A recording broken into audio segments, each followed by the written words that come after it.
চলতি বছরের বাঁকুড়া জেলায় বাড়ল পরীক্ষার্থীর সংখ্যা। বাঁকুড়া সদর, খাতড়া ও বিষ্ণুপুর এই ৩ মহকুমায় ১১৫টি পরীক্ষা কেন্দ্রে মোট ৪৮,৪৭৬ জন পরীক্ষার্থী পরীক্ষা দেবে। এর মধ্যে ছাত্র ২১,৯৪৫ জন ও ছাত্রী ২৬,৫৩১ জন।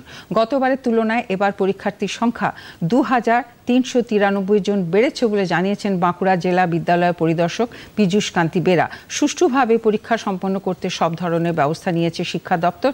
প্রতিটি কেন্দ্রের কক্ষে থাকছে সিসি ক্যামেরার ব্যবস্থা।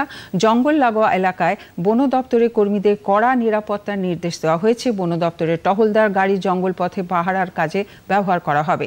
যে জঙ্গল পথে হাতি রয়েছে সেখানে পরীক্ষার্থীদের পরীক্ষা কেন্দ্রে পৌঁছে দেওয়ার ব্যবস্থা করা হচ্ছে। পরীক্ষা শেষ হওয়ার পর বাড়ি ফেরার জন্য একই রকম ব্যবস্থা থাকছে।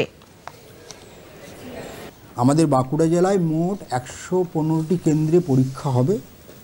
আমাদের মোট ছাত্রছাত্রী রয়েছে ৪৮,৪৭৬ জন।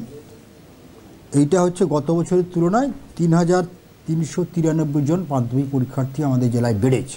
আমাদের প্রতি ব্লকেই অ্যাম্বুলেন্স থাকছে ফর এমার্জেন্সি। প্রতি আমাদের সেন্টারে মেডিকেল টিম থাকবেন।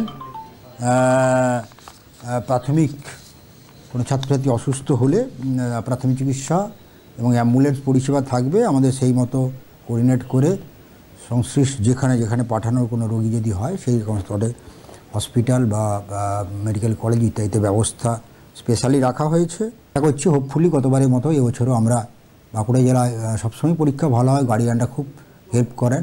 আমি ওনাদের অনুরোধ করব অযথা টেনশন করার দরকার নেই, আমরা সুস্থ আয়োজন রাখবো। কোনো সমস্যা হলে সেই স্কুলের প্রধান শিক্ষককে যেন ওনারা জানান, আমরা যাতে সেইগুলো কোনো সমস্যা হলে আমরা ঠিকভাবে সমস্যা সমাধান করে পরীক্ষাটা সুস্থভাবে নিতে পারি।